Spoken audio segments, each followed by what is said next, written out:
नारायण भगवान ने इस संसार के, देखो संसार तो उसका विवर्त है महाराज, विवर्तन है। इसमें आप कहो कि ये सब ईश्वर ने हमसे कराया, ईश्वर करवाता है, ईश्वर ने ऐसा कर दिया है? लोग बड़ा कहते हैं महाराज क्या करें, हम तो नालायक ना होते, लेकिन ईश्वर ने हमको ऐसे ही बना दिया। अब क्या करें महाराज, ईश्वर की यही इच्छा है कि हम अज्ञानी रहें, ईश्वर की यही इच्छा है कि हम भोगी रहें, ईश्वर की यही इच्छा है कि हम फंसे रहें, वही नहीं चाहता कि हम मुक्त हो जाएं। अरे भाई अच्छा एक बात बताओ, आप मिनी ईश्वर हो, भला ध्यान देना, आप अपने से जरा निश्चय करो, अपने से देखो कि जो आपके पास नहीं होता, जो संस्कार आपके पास नहीं है, जो आप नहीं हो, जो आप नहीं हो सकते हो, क्या वैसी कल्पना आप कर सकते हो? बोलो। जब ईश्वर के पास बंधन नहीं है, दुख नहीं है, अज्ञान नहीं है, तो वो दे कैसे सकता है? सूर्य के पास जाओ कि भाई हमें मुट्ठी भर अंधेरा दे दो, तो सूर्य आपको अंधेरा कैसे दे सकता है? इसलिए कृष्ण ही स्वयं ईश्वर है, स्वयं परमात्मा है। ध्यान देना, साफ साफ कहते हैं। देखो ये जो श्री कृष्ण है ना, मैंने आपसे कहा था, ये बिल्कुल, ये तो महाराज अवतार काल में भी इनके ईश्वर भाव के बहुत प्रमाण मिलते हैं महाराज। चतुर्भुज रूप में बहुत बार रुक्मिणी के सामने, अर्जुन के सामने, और भी स्वयं कह रहे हैं कि संसार के कर्तृत्व का, कर्मों का और कर्मफल के संयोग का, इसका सृजन ये ईश्वर के द्वारा नहीं होता। जरा ध्यान से सुन लो बंधुओं माताओं, ध्यान से सुन लो। अब आज से ये कहना छोड़ देना कि क्या करें, सब ईश्वर ने किया, ईश्वर ने हमें बेवकूफ बना दिया, ईश्वर ने हमें अज्ञानी बना दिया, ईश्वर ने हमें फंसा दिया, ये मत कहना। ध्यान दो। नारायण नारायण, सभी श्रोता विराजे महाराज यथा स्थान। तो ये नहीं कहना कि हमको फंसा दिया, किसी ने नहीं फंसा दिया। साहब कहते हैं भाई हम ये ईश्वर बनाते ही नहीं है। हाँ, कर्तृत्व, कर्तृत्व माने मैं करता हूं। आप जरा सोचो, सोचो जरा सा, आपको फंसाता कौन है? न तो आपका शरीर आपको फंसाता है, न ईश्वर फंसाता है, न देश की कोई व्यवस्था या व्यवस्था आपको फंसाती है। ध्यान देना, न पड़ोसी फंसाता है, न दुश्मन फंसाता है। आपको यदि कोई चीज फंसाती है तो वो है अपने कर्मों से अपने को जोड़ लेना। मैं करने वाला हूं, ये अभिमान आपके फंसावट की पहली जड़ है। हाँ, ये बात अलग है कि इस कर्तृत्व की जड़ में अस्मिता है, अस्मिता की जड़ में अविद्या है।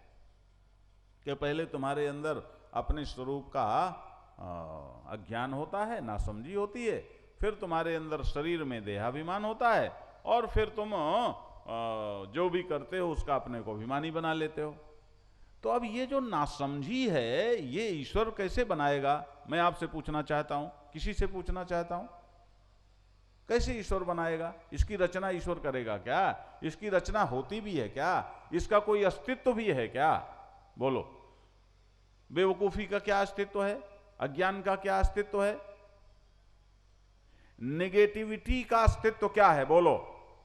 मैं सारे समझदार लोगों से यह पूछना चाहता हूं, इस सारे समाज का सबसे बड़ा जहर जो आज इस पूरे देश में घुला हुआ है, नेगेटिविटी, नकारात्मकता, नकारात्मक सोच, जिसके कारण ईर्ष्या, द्वेष पैदा होता है, परिवार टूटते हैं और सब कुछ, संस्थाएं टूटती हैं, देश टूटता है। इसका कहां है अस्तित्व? बोलो। इसकी जड़ में मनुष्य की नासमझी के अलावा, अभिमान के अलावा, और उसके आंतर, क्या कहूं मैं, क्या शब्द का प्रयोग करूं, जैसे कोई चीज बेतरतीब हो जाए। जैसे कई बार आप कोई चीज रखते हो, कई बार जैसे कुछ कोई चीज आपने रख दी, जैसे हम कई बार माला रख देते हैं, 2-4 माले हैं इकट्ठे कहीं रख दी, वो सब आपस में फंस गए। हाँ, ऐसा ये कर्तृत्व।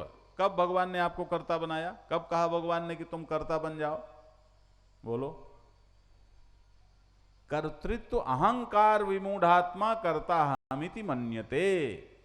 देहाभिमान पूर्वक जबरदस्ती अपने को यह जीवात्मा कर्ता मान लेता है, मैं करने वाला हूं, जबकि तुम कभी करने वाले हो ही नहीं सकते। कोई करके बता दे मुझे कुछ भी, क्या तुम्हारे हाथ में है? तुम्हारे हाथ में शरीर की कोई क्रिया है, जगत की कोई क्रिया है, कोई विधान है, हाथ में क्या है तुम्हारे? बोलो, बड़े आए कर्ता बनने।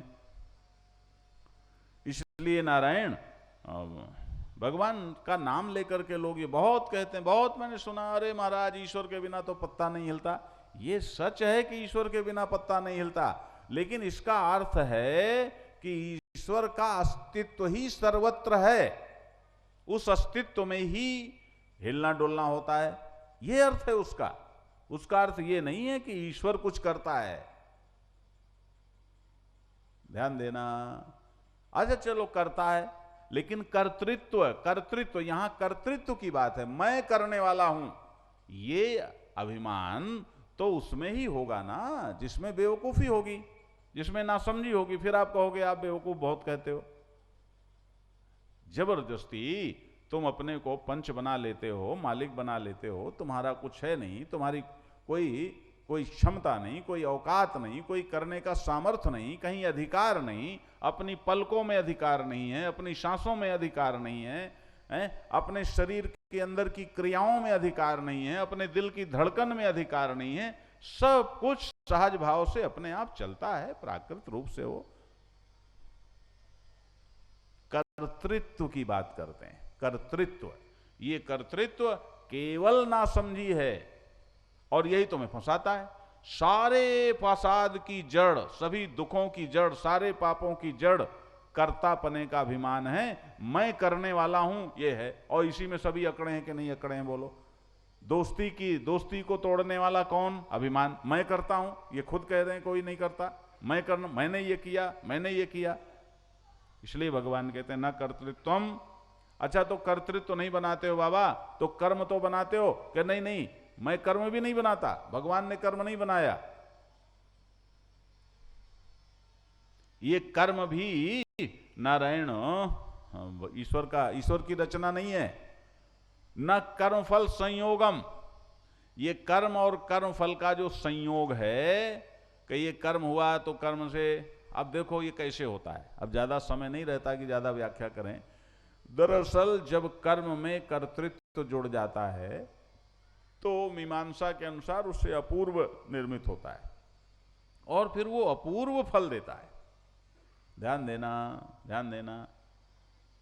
फिर वो अपूर्व आगे के बंधन वो खड़े करता है। इसलिए भगवान कहते हैं कर्म फल का जो संयोग है, कर्म और कर्म फल का संयोग, कि ये करो तो फिर ये होगा, ये करो तो फिर ये होगा, ये भी मैं नहीं करता हूं। जो ये आपको कर्म फल का संयोग ही तो बांधता है ना, कि ये भी मैं नहीं करता। तो फिर स्वभाव, तो ये तो स्वभाव है। स्वभाव है माने तुम्हारी मान्यता है। ध्यान देना, मान्यता है तुम्हारी। तुमने मान लिया जबरदस्ती, तुम कर्तृत्व वाले बन गए, तुम कर्ता बन गए, तुम भोक्ता बन गए, तुमने अपने को चिपका लिया उससे, तो फिर अपूर्व बना, फल बना, कर्म फल, कर्म और कर्म के फल का संयोग निर्मित हो गया। ये सब तुम्हारा भाव है, तुम्हारी सोच है। ध्यान देना, ईश्वर ने कुछ नहीं किया, इसके लिए आप जिम्मेदार हो। आप जरा सोचो, आप सभी बुद्धिमान यहां बैठे हो, मनुष्य की योनि कर्म योनि है कि नहीं? अब कर्म योनि है तो इसमें पुण्य है, पाप है, अच्छा है, बुरा है, ये है। तो ये होगा कब?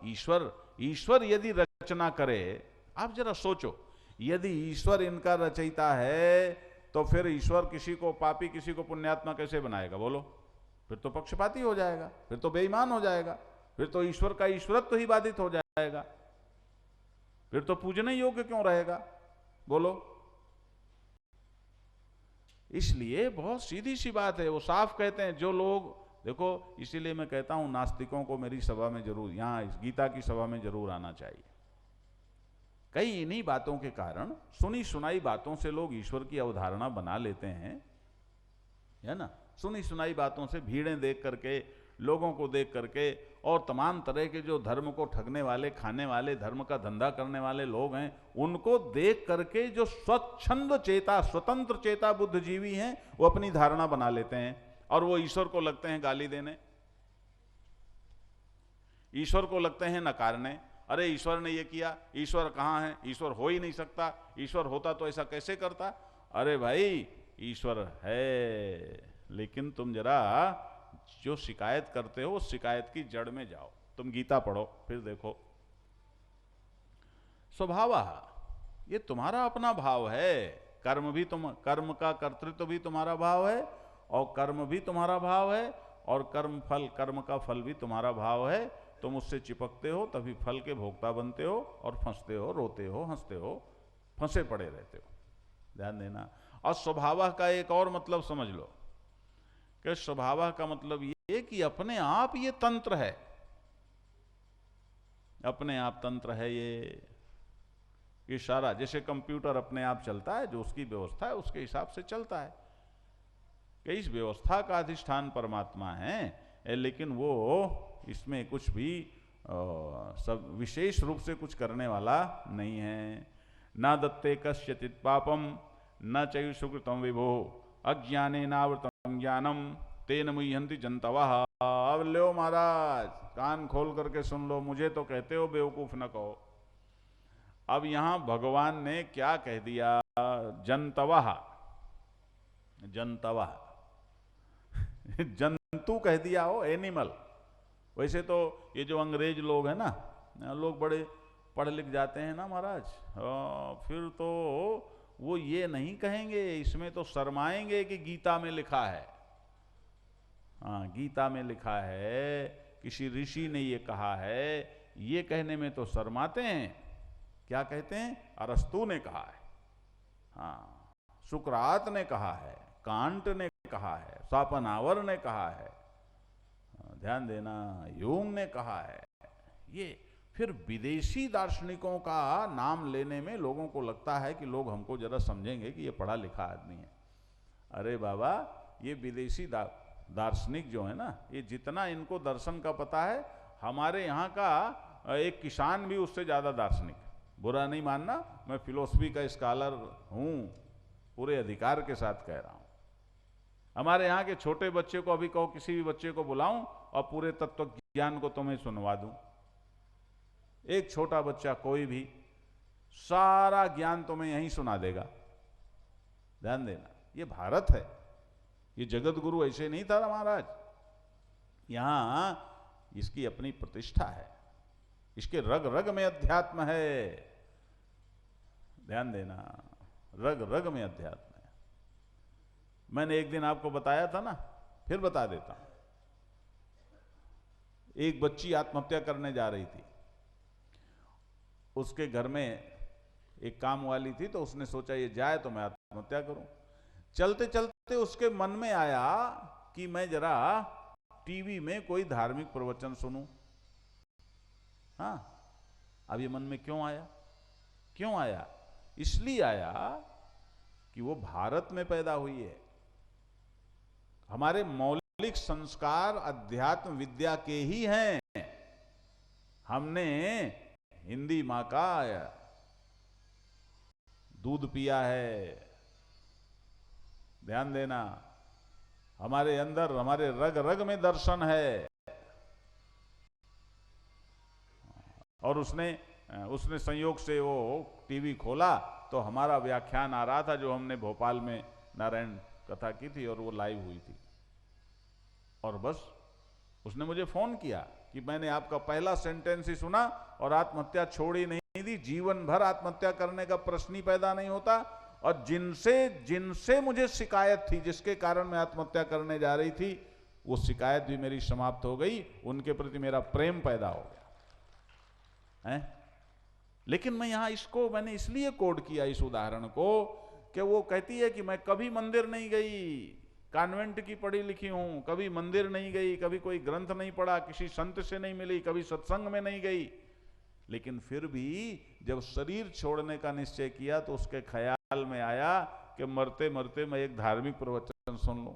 ये इस देश की खूबी है, ये इस देश की मौलिकता है, ध्यान देना।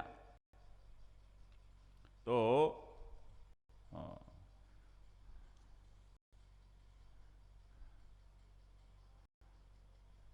इसलिए भगवान कहते हैं कि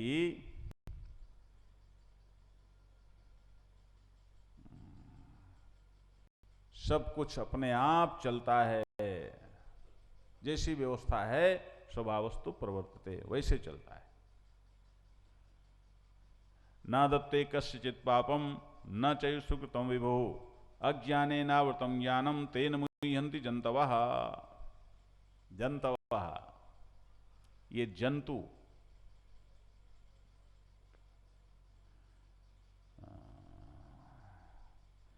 ये जंतु कहते हैं महाराज।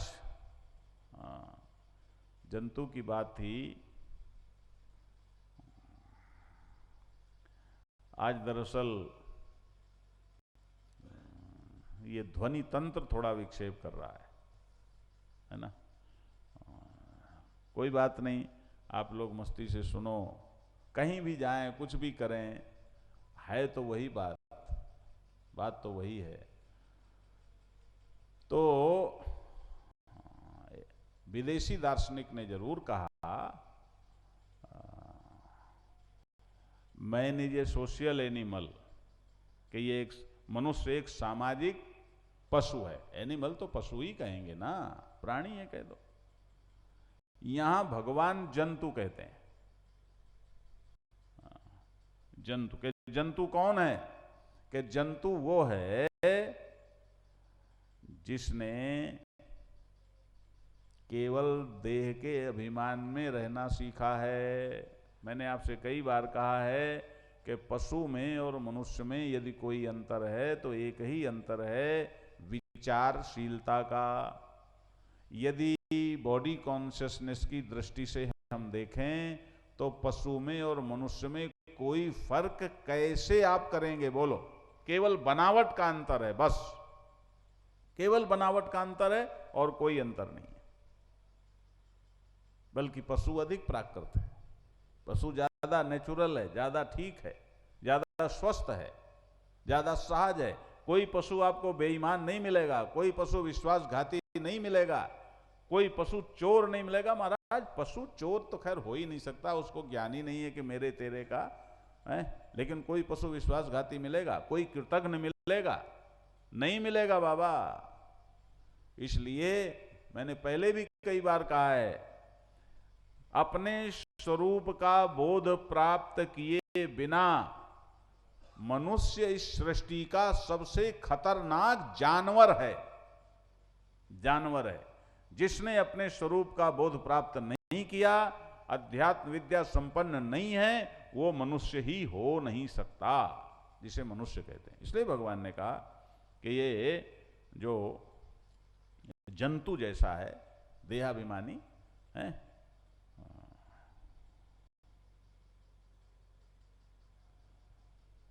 उसकी बात अलग है।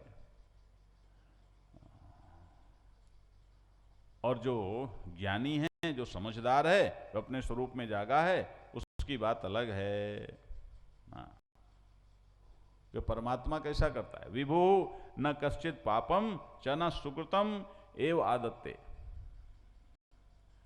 अब आप कह देते हो कि महाराज हम तो जो करते हैं वो भगवान ने ही कराया, भगवान ही सब कराने वाले हैं, भगवान ही करते हैं, हम क्या करते हैं? तो साफ साफ वो भी कह दिया। अब ये शंका अपने मन से हटा लेना, ये बहानेबाजी मत करना कि जो करता है ईश्वर करता है, हम क्या करें? हम नालायक हैं तो उसी ने बना दिया, हम बुरे हैं तो उसी ने बना दिया, हम बेवकूफ़ हैं तो उसी ने बना दिया, ऐसा मत कहना। कहते हैं कि देखो किसी के पाप न कसचित पापम च न सुकृतम एव, न वो किसी के पाप लेता है और न वो किसी के पुण्य लेता है। जो करो सो भरो, निज कृत कर्म भोग सब भ्राता। ध्यान देना, काल ही कर्म ही ईश्वर ही मिथ्या दोष लगाएं। ये जो काल को, कर्म को, ईश्वर को दोष लगाते हैं ना, तुलसी ने भी कहा है ये सब व्यर्थ है महाराज, ये कोई बात नहीं है। इसलिए ध्यान दो कि उसको किसी के पाप से, किसी के पुण्य से कुछ लेना देना नहीं। जो करेगा सो भरेगा, जो बनेगा सो फंसेगा, जो चिपकेगा सो फंसेगा। बनेगा माने मैं करता हूं, मैं हूं मालिक, मैंने किया है, तो फंसो, फिर फंसो। पाप और पुण्य दोनों का प्रभाव तो कर्तापने का अभिमान रखकर अहंकार मोहित चित्त से कर्ता बनकर कर्म करने वाले को ही लगेगा। अज्ञानेन ज्ञानम आवृतम तेन जंतवः मुह्यन्ति। कि जंतु किसको भगवान कहते हैं, पशु किसको कहते हैं? कि अज्ञान के द्वारा जिसका ज्ञान ढका हुआ है। अब जरा ध्यान से समझ लो, यहां ज्ञान क्या है? यहां ज्ञान है तुम्हारा चित स्वरूप आत्मा। जो तुम्हारा ज्ञान स्वरूप आत्मा है वही यहां ज्ञान है, उसका अवबोध ही यहां ज्ञान है। ध्यान देना, कि इस ज्ञान स्वरूप आत्मा का अज्ञान उसे हो गया।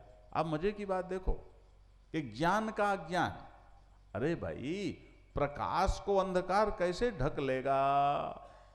सोचो जरा सा, प्रकाश को अंधकार कैसे ढक लेगा? ढक सकता है? तो जहां प्रकाश है वहां अंधकार की गति भी है, जहां ज्ञान है वहां अज्ञान की गति भी है। जरा बुद्धिमान लोगों सोचो, इसका मतलब क्या हुआ? इसका मतलब भगवान जब कहते हैं कि अज्ञान से ज्ञान ढका हुआ है जिनका, ऐसे जंतु मोहित होते हैं, जंतु मोहित होते हैं, जंतु हैं वो, मनुष्य है ही नहीं। क्या मतलब क्या हुआ? मतलब ये हुआ कि वो देह के अभिमानी हैं और जिसका कोई अस्तित्व नहीं है, उस निरस्तित्व को उन्होंने अपने अज्ञान के कारण अस्तित्व दे रखा है। ध्यान देना। अच्छा एक बात बताओ, एक बात बताओ, बिना चेतन के कोई भी वस्तु प्रकाशित हो सकती है क्या? कोई भी वस्तु बिना चेतन के जानी जा सकती है क्या? नहीं जानी जा सकती, है ना। कोई भी जड़ वस्तु बिना चेतन के जानी नहीं जाएगी, है? जानी जाएगी तो चेतन के प्रकाश में। तो जिसको आप अपने इस चेतन से, जिस जड़ को जानते हो कि ये है। अब एक बात बताओ, ध्यान देना जरा सा, कि तुम्हारा अनुभव क्या है? अनुभव क्या है? जिस चीज को तुम अपने से अलग करके देखते हो वो नासी होती है कि अविनाशी होती है? चमड़े की आंख से जो दिखता है वो नासी है कि अविनाशी है? और वो जैसा दिखता है वैसा ही है क्या? नहीं है। इसका मतलब क्या हुआ? कि इसका मतलब ये हुआ कि जो चीज तुम्हें चमड़े की आंख से दिखती है, जो तुम्हें अभिमान की आंख से चीज दिखती है, जहां दिखती है वहीं उसका अत्यंता भाव होता है, वहां वो कभी नहीं होती। वो अपने अत्यंता भाव के ही अधिष्ठान में दिखाई पड़ रही है, मालूम पड़ रही है। कि रस्सी में सांप दिख रहा है, सांप तो वहां कभी न था, न है, न कभी हो सकता है रस्सी सांप दिख रहा है। तो अब रस्सी का अज्ञान हो गया और सांप दिखने लगा। जरा ध्यान देना, तो ना तो अज्ञान की शुद्ध सत्ता है और ना ही सांप की सत्ता है। झूठा ही लेना, झूठा ही देना, झूठे ही भोजन, झूठ चबेना, सारा खेला झूठ का महाराज, याद रखो। अब क्या करोगे फिर कि भाई इस झूठ में ही जो जिंदगी को दौड़ाता चला जा रहा है, जिसकी जीवन का कुछ मामला, कुछ मतलब ही नहीं है, वही तो पशु है, वो जंतु है, वो मनुष्य ही नहीं है। मनुष्य की रचना तो सत्य के साक्षात्कार की योग्यता की दृष्टि से हुई है कि मनुष्य की जो वास्तविकता है, मनुष्य की जो खूबी है, मनुष्य का जो मनुष्यत्व है, उस मनुष्यत्व के बिना वो मनुष्य कैसे? और मनुष्यत्व है उसका, उसकी विचारशीलता, उसका चिंतन, उसका सत्यानुसंधान, आत्मानुसंधान, ब्रह्मानुसंधान, पूर्णत्व। तो जो नारायण झूठ में ही अटक गया,